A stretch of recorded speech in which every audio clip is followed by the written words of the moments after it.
Ang church ay isang institusyon, isang pamilya, isang komunidad ng mga mananampalatayang nagmamahalan.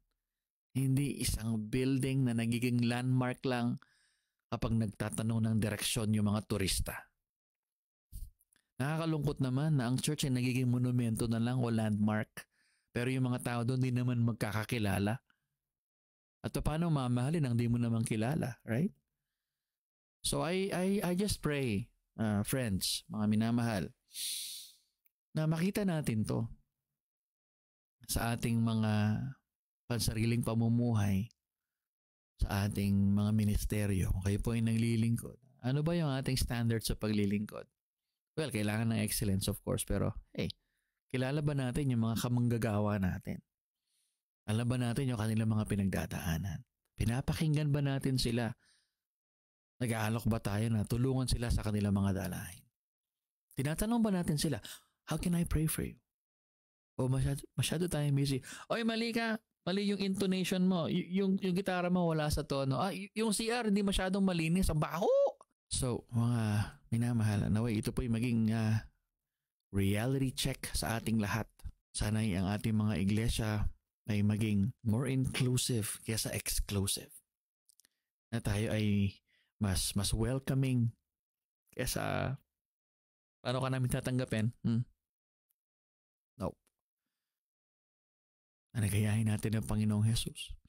Tinanggap lahat, mga minama. Lahat ng klase ng tao, wala siyang pinili. Isipin natin yung mga followers niya, may mga milyonaryo. Meron kang Joseph of Arimathea, meron kang Nicodemus, meron kang mga mayaman na mga tagasunod. At the same time, meron kang mga tax collectors, meron kang Zacchaeus, meron kang Matthew, pero at the same time, meron kang mga prostitutes, meron kang Magdalene, meron kang mga mangingisda,